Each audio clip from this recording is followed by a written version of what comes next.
तो मैं हूँ कमर शीमा और दोस्तों एक बड़ी डेवलपमेंट है पाकिस्तान में और वो ये है कि पाकिस्तान की जो इंटर सर्विसेज पब्लिक रिलेशन है उसके जो डायरेक्टर जनरल हैं डीजी आप जनरल बाबर इफ्तिखार उन्होंने बड़ा क्लियरली कहा है कि आर्मी की जो लीडरशिप है उसे पॉलिटिकल डिस्कोर्स में ड्रैग ना करें। अब ये एक बहुत बड़ी प्रॉब्लम पाकिस्तान में बन गई है और वो ये है कि इमरान खान साहब की जब से छुट्टी हुई है, इमरान खान साहब क्योंकि अपनी बैठकों में बैठ के, ड्राइंग रूम में बैठ के, सियासतदान लोगों में बैठ के और इवन कि ओपनली भी कह के ये कहते हैं कि हमारे फ़ौज के साथ ताल्लुकात खराब हुए, तो हमें जो है वो हम फारिग हुए हैं। अब आपको पता है कि फवाद चौधरी साहब जो हैं, उन्होंने ये कहा था कि अगर हमारे आर्मी से अच्छे ताल्लुकात होते तो हम पावर में ही रहते, एक बात।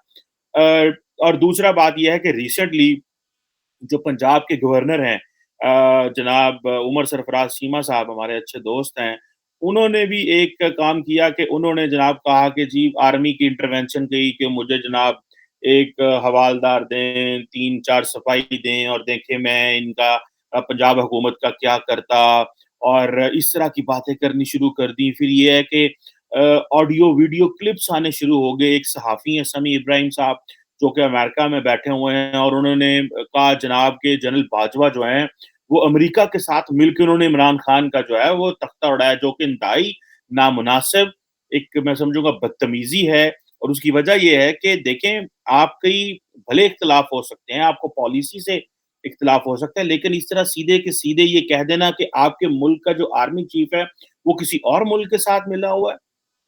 अब ये प्रॉब्लम किधर है? ये सारे का सारा प्रॉब्लम इमरान खान साहब के पॉलिटिकल डिस्कोर्स में है। लेकिन इमरान खान साहब को कोई टच नहीं करना चाहता और इमरान खान ने ये क्या किया, उन्होंने जनाब इम्पोर्टेड हुकूमत नामंजूर के ट्रेंड चलवा दिए, फ़ौज के खिलाफ ट्रेंड चलवा दिए। उन्होंने क्या-क्या इमरान खान ने किए क्योंकि लेकिन इमरान खान लाडले हैं, रहे हैं, इमरान खान के लिए सारा निज़ाम बनाया गया था, तो आज भुगतना पड़ रहा है। सो क्वेश्चन ये है यहाँ पे आके हमें ये सोचना है कि हमारी अवाम जो है उसको ये ये फ़र्क समझना है कि एक स्टेट होती है, एक हुकूमत होती है। अगर आपने स्टेट को डैमेज करना शुरू कर दिया, स्टेट को नुकसान पहुँचाया, तो फिर जो है वो मामलात जो हैं वो आउट ऑफ कंट्रोल हो जाएँगे। सो स्टेट को डैमेज ना करें, इमरान खान साहब इस वक़्त डेस्परेट हैं। वो जिसे कहते हैं ना वो उनकी अपनी वो सोशल मीडिया वॉरियर टीम्स बैठी हुई हैं। यार आप देखें कि जब भी इमरान खान साहब डिस्कशन करते हैं तो जी वो अगले दिन आगे जी कि जी लेफ्टिनेंट जनरल फैज़ हमीद साहब हैं जो जो फॉर्मर डीजीआईएसआई थे वो मेरे आइज़ एंड ईयर्स थे। ठीक है, आई आपकी आइज़ एंड ईयर्स कहाँ से हो गए? वो रियासत के आइज़ एंड ईयर्स हैं। He works for the state, he does not work for any political government और अगर वो अपने अगर कोई बंदा पॉलिटिकल गवर्नमेंट के लिए काम कर रहा है तो he is not obeying his oath. अपने ओथ की वायलेशन कर रहा है। सो ये जो चीज़ है कि और अब इमरान खान क्योंकि डेस्परेट हैं और वो एक ही चीज़ कर रहे हैं कि और उनके बारे में ये था कि इन्होंने इनको आर्मी चीफ जनरल फैज़ हमीद को लगा देना था। इनकी इसलिए छुट्टी हो गई सारी सियासी जमातें मिल गई कि ये ना हो कि फैज़ हमीद साहब जो हैं वो नेक्स्ट आर्मी चीफ आ जाएँ और वो जो इस वक़्त इमरान खान साहब को जो सपोर्ट मिल रही है वो बाकी वक़्त में न भी मिलती रहेगी। सो वो कहते हैं जी मैं तो ऐसा कुछ नहीं करने जा रहा था लेकिन ये वही आईएसआई हैं जिनकी बेस के ऊपर इमरान खान ने आर्मी चीफ के साथ जो है वो मामलात खराब कर लिए और मैं आर्मी चीफ नहीं कहूँगा मैं फौज कहूँगा कि उनके साथ मामलात खराब कर लिए बिकॉज़ उनको पता था कि अगर ये डीजीआईएसए रहते हैं तो मेरे लिए हालात अच्छे हैं। ये चले जाएँगे तो जनरल बाजवा जो थे वो बार-बार एक ही चीज़ कह रहे थे कि हमने हर 3 स्टार जनरल को एक इक्वल अपॉर्च्युनिटी देनी होती है ताकि वो कल को कोर कमांड करे and then he can become the army chief he is capable if the next prime minister thinks that he is capable enough but उसके पास वो क्रेडेंशियल्स तो होने चाहिए तो मेरा ख्याल है कि इस पे जो जो बातें आ रही हैं जो मेरा ख्याल है कि मैं समझता हूँ जो डीजीआईएसपीआर ने जो कहा है इसकी सख्ती से इसका नोटिस लिया जाना चाहिए और वो लोग जो कि डिफेमेटरी बातें कर रहे हैं प्रोवोकेटिव स्टेटमेंट्स दे रहे हैं और जिसे कहते हैं ना कि इमरान खान साहब डायरेक्टली इनडायरेक्टली फौज को टारगेट कर रहे हैं और जो अगले दिन इमरान खान साहब ने एक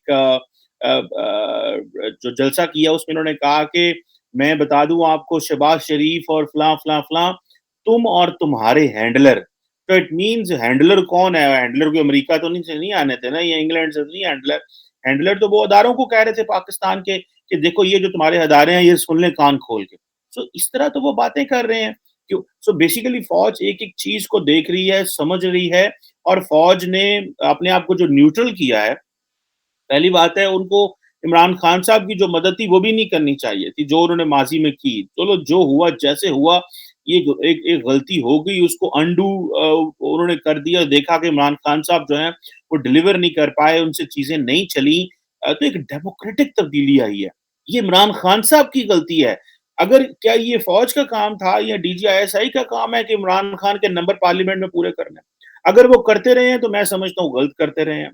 अगर वो आज उन्होंने अपने आप को डिस्टेंस पे रख लिया तो मैं समझता हूँ ये उनका हक है and then he should respect it कि आप बेसिकली तो वो एक सियासी जमात के लिए काम नहीं कर रहे थे, वो तो पाकिस्तान के लिए काम कर रहे हैं, वो तो पाकिस्तान को आगे लेके जाने की बात कर रहे थे कि ठीक है यार अगर पाकिस्तान के जहाँ पे अगर इसको आगे ले और फिर प्रॉब्लम यह है कि इतना हैवी डिस्कोर्स आ गया अपोजिशन जमातों के बारे में, ये सारे करप्ट हैं, ये सारे चोर हैं, ये सारे डाकू हैं, ये 200 अरब डॉलर लूट के ले गए।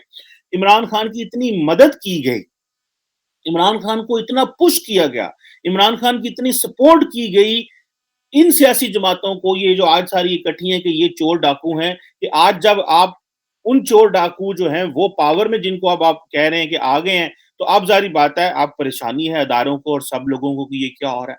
मैं तो अपनी ज़ाती राय में समझता हूँ कि ये एक डायलॉग होना चाहिए, जिसमें सारी सियासी जमातों के हेड्स, आर्मी, डीजीआईएसआई ये सारे बैठे एंड वंस फॉर ऑल ये चीज़ डिस्कस कर लें कि माज़ी में जो हुआ, जैसे हुआ, वो एक और चीज़ थी, लेकिन हम किसी किस्म की पॉलिटिक्स में जो है वो नहीं चाहते। तो जनरल कमर जावेद बाजवा अगर न्यूट्रैलिटी की बात कर रहे हैं तो then it must be respected. The reason behind is कि फ़ौज के पास और बहुत सारे चैलेंजेस हैं। फ़ौज के पास अफ़गानिस्तान का चैलेंज है, बलूचिस्तान का चैलेंज है, कश्मीर का चैलेंज है, इंटरनल बलोच मिलिटेंसी उठ खड़ी हुई है दोबारा। ये बहुत सारी चीज़ें सो सारा टाइम फ़ौज को एंगेज करके रखा हुआ है, मैनेज करके रखा हुआ है। फ़ौज को ये था कि और आर्मी ये समझती थी कि हम अगर एक सिविलियन गवर्नमेंट को एक अच्छी सपोर्ट देंगे, एक जो हाइब्रिड सिस्टम जो था इसकी सपोर्ट करेंगे, तो मुल्क के अंदर इकोनॉमिक स्टेबिलिटी आएगी। वो पता चला कि जो इकोनॉमिक स्टेबिलिटी है, वो तब आती है जब आप जो जो प्रॉपर जो अवाम की मदद से जो लोग ऊपर आते हैं।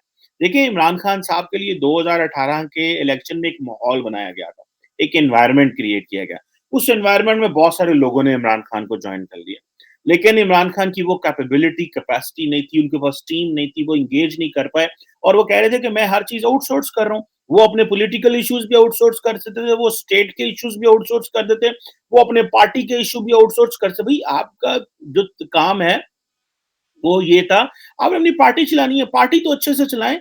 आपने अपने लोगों को भी निकाल दिया, सबसे हालात खराब कर लिए क्योंकि वो कहते हैं मैं क्योंकि मैं करप्ट नहीं हूँ। मैं अच्छा ब यहाँ तो हो ना कोई बड़ा आपने काम किया है, जो हमें बताएँ कि भई ये आपने काम किया है और अब आपने सोशल मीडिया टीम को इस काम पे लगा दिया है कि जनाब आप फ़ौज को गालियाँ दें। ठीक है जी। और वो सारे और इस तरह अपोज़िशन हुकूमत के जो लोग हैं, मैं एक दिन मरियम नवाज़ को भी देख रहा था, वो भी यही काम कर रही हैं।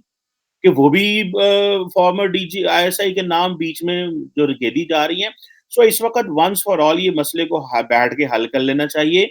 इस मसले को देख लेना चाहिए और इमरान खान साहब को, नवाज़ पीपल्स पार्टी को, नून लीग को, एमक्यूएम को, पीएमएलक्यू को सारी बड़ी इसी तरह बलूचिस्तान की बाप की जो जमात है जिसके बारे में ये है कि उसको भी एस्टेब्लिशमेंट ने बनाया था उस दौर में। सो ये सारा वन्स फॉर ऑल या तो एक डिस्टेंस पे चले जाएँ सारे और पता चले जी कि किस हर किस्म की न्यूट्रैलिटी है, कुछ नहीं है। ये सारे सियासतदान आपस में अपने कोलिशन बनाएँ, जो मर्ज़ी बनाएँ, जैसे मर्ज़ी करें। ये एक फ़ौज की एक टर्फ है, ये फ़ौज का एक जो है वो जिसे कहते हैं ना बॉटम लाइन है, इसको क्रॉस ना करें। फ़ौज को सिर्फ़ national security, internal unity, internal cohesion internal stability इसके लिए कोई भी सियासी जमात जिसकी किसी सूबे में भी कोई है, फ़ौज उ उस जमात के साथ खड़ी हुई है। लेकिन इस बात में वो एक सहाफ़ी हैं जिन्होंने कहा मैं जिसका आपने पहले ज़िक्र किया, समी इब्राहिम जो हैं, उन्होंने कह दिया जनाब के जनरल बाजवा जो हैं वो तो पता नहीं बाहर आप किसके साथ मिले हुए हैं। अब होता क्या है, अब ये एक पूरा एक एक ग्रुप है, एक नेटवर्क है। वो सहाफ़ियों का जो कि इमरान खान के एजेंडे को लेके चलते हैं। जैसे मैंने पहले बताया था आपको कि ये अपनी इंटरनल ड्राइंग रूम्स में भी कहते हैं कि हमें फ़ौज ने फारग किया, फ़ौज न्यूट्रल होगी और हम फारग हो गए। जब कोई फ़ौज अगर न्यूट्रल हुई है तो भाई that is your job to keep your numbers intact ना। ये फ़ौज का काम तो नहीं है आपके नंबर्स इंटैक्ट करना। तो वो कहते हैं कि जी देखिए जुडिशरी ने हमारे साथ क्या ज़ुल्म किया। भाई जुडिशरी अगर कॉन्स्टिट्यूशन को अपहोल्ड कर रही है, जुडिशरी अगर जो है वो रात को 12 बजे लग के वो कहती है कि अगर इमरान खान इसकी वायलेशन करेगा, पाकिस्तान में लॉ एंड ऑर्डर का मसला हो जाएगा, ये अनरेस्ट होगा, अगर पार्लियामेंट जो है वो अपनी मर्ज़ी से सारा कुछ नहीं कर सकती कि वो कॉन्स्टिट्यूशन को जिस तरह मर्ज़ी उखाड़-पकड़ के पीछे फेंक करके कि हम ये फैसला कर रहे हैं, तो then the judiciary's job is to intervene because judiciary's job is to interpret the law. तो मैं समझता हूँ ये चीज़ें जो हैं वो they are very important to see. और अब इसमें इमरान खान साहब जो हैं उनको ज़ाहिर-सी बात है इस चीज़ का पता है कि अगर वो फ़ौज के खिलाफ बात कराएँगे, अगर वो जुडिशरी के खिलाफ बात करेंगे, वो सबके खिलाफ बात करेंगे, कहेंगे मैं साफ हाँ, ते बाकी सारे भैड़े ने। That is his survival, that is his survival strategy. और वो इसके ऊपर जो है वो चलना चाहते हैं और मेरा ख़्याल है कि ये वो उसपे वो कामयाब नहीं हो पाएँगे। ठीक है जी? और इमरान खान साहब की ये जो कॉन्स्पिरेसी की जो लॉजिक है, वो खुद ही उन्होंने थोड़े दिन पहले जो है वो बस्ट कर दी। उन्होंने कहा जी कि मुझे तो पिछले साल जुलाई में पता चल गया था मेरी हुकूमत फारग करने लगे हैं, तो मैंने फैज़ हमीद साहब को डीजीआईएसआई को रखना चाहता था एज़ अ डीजीआईएसआई ताकि वो सियासी जमातों को मेरे खिलाफ प्लानिंग ना करने देते। भई ये क्या बात हुई? This is not his job. ताकि वो सियासी जमातों को मेरे खिलाफ प्लानिंग ना करने दें। और मैं इसलिए उनको रखना चाह रहा था, वो मेरी हुकूमत के हालाँकि आईएसआई का काम तो जो है वो एक्सटर्नल जो है वो मामलात को देखने हैं, ये इंटेलिजेंस ब्यूरो का काम है कि वो इंटरनल मामलात को देखते हैं। अब ये जो है वो नेशनल पॉलिटिक्स के अंदर आपकी कितनी कैपेसिटी है, आप कितना नेविगेट कर सकते हैं, आप किस तरह की पार्टनरशिप डेवलप कर सकते हैं और ये जो हाइब्रिड regime आपने बना था, the hybrid regime was for the stability of the nation and for the country. The hybrid regime was not for the PTI. और मेरा ख्याल है कि फौज जो है मेरी अपनी ज़ाती राय में for the stability in the country they can go and participate and work with every with the political party जो भी इसमें आएगा मेरा नहीं ख्याल इसमें किसी का कोई प्रॉब्लम होनी चाहिए या कोई ये कहे कि यार है वेखो एक ही कर देने पाते हुन भी फौज कोई पीटीआई की थोड़ी है फौज तो सबकी है सो ये मेरा ख्याल है कि डीजीएसपीआर ने बिल्कुल सही कहा और ये एक वक्त की जरूरत है कि हमें फ़ौज को उनकी वो ड्यू स्पेस देनी चाहिए। माज़ी में समझता हूँ मैं गलतियाँ हुई हैं, बड़ी शदीद गलतियाँ हुई हैं। जिस तरह इमरान खान साहब को प्रॉप अप किया गया, उनको सपोर्ट की गई, उनको सबके खिलाफ जो है वो खड़ा किया गया। उनके लिए जो हालात पैदा किए गए, स्टेट के रिसोर्सेज़ इस्तेमाल किए गए, वो नहीं किए जाने चाहिए थे। आज वो ही चीज़ आपके गले पड़ गई है, ठीक है? अब वो समझते हैं जनाब कि ये जो लोग हैं ये इनको अगर आपने ये जो लोग हैं ये देखें अब उन्होंने फौज के ऊपर क्वेश्चन मार्क लगाना शुरू कर दिया और सबसे बड़ी बात ये थी कि जो फौज के रिटायर्ड सारे लोग हैं उन्होंने उन्होंने भी आर्मी लीडरशिप के ऊपर क्वेश्चन मार्क करना शुरू कर दिया और वो समझ रहे हैं मेरी जाती राय ये है कि मैं समझता हूँ कि फौज जो है वो किसी सियासी जमात को सपोर्ट नहीं करेगी until and unless they believe that supporting that particular party is in the best interest of the country.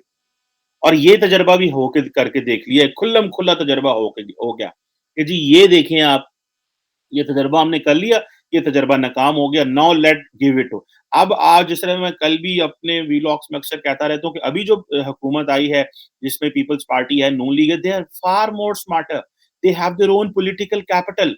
जो काम जनरल बाजवा को इमरान खान की उँगली पकड़ के करने पड़ते थे to go to the Europe, to America, to China, to Middle East, ये सियासी जमातें अकेले कर सकती हैं। इनका अपना पॉलिटिकल कैपिटल इतना है, तो इमरान खान का क्या फ़ायदा है, अगर उनकी उँगली पकड़ के तो लेके जाना है। तो ये काम एक खास किस्म का देखिए फौज का एक खास किस्म के नेशनल इंटरेस्ट होता है जो जो स्टेट का बेसिकली इंटरेस्ट होता है वो उस इंटरेस्ट में वो चाहते हैं कि वो जिस एंगल से वो जो एक उनकी इंस्टीट्यूशनल मेमोरी है उनके राइट्स भी प्रोटेक्ट हों उनके आइडियाज को भी कैरी फॉरवर्ड किया जाए और जिस तरह वो चीजों को सोच रहे हैं 24 घंटे सुबह दोपहर शाम देख रहे हैं सियासी जमातें भी उसको देख रही होती हैं, अदारे भी उसको देख रहे होते हैं, सिविल ब्यूरोक्रेसी भी देख रहे होते हैं, लेकिन वो समझते हैं हमारी इनपुट ली जाए। तो डेफ़िनिटली ये सियासी जमातें भी वो इनपुट ले लेंगी, इसमें कौन-सी बात है। लेकिन ये जो इमरान खान साहब का जो एक्सपेरिमेंट हुआ, इंतहाई गंदा हुआ। आज देख लें वो इमरान खान साहब अपने मीडिया के लोगों को ये कह रहे हैं कि आप फ़ौज को गालियाँ दें और फ़ौज जो है वो ब बाहर आके कह रही है देखो ये इस तरह ना करो, वो एक जिसे कहते हैं ना वो खामोशी से रिक्वेस्ट कर रहे हैं सारों को कि आर्म्ड फोर्सेस की टॉप लीडरशिप को जो है वो एंगेज ना करो कभी इस तरह की चीज़ों में और मैं समझता हूँ ये उनका जो राइट है, इसकी रिस्पेक्ट की जानी चाहिए और इमरान खान साहब को जो है वो इनको इस सारे प्रोसेस को बंद कराना चाहिए। दैट्स द ओनली वे मुल्क के अंदर एक अच्छी स्टेबिलिटी आ सकती है, अदरवाइज़ मामलात जो हैं वो खराब होंगे। Thank you very much.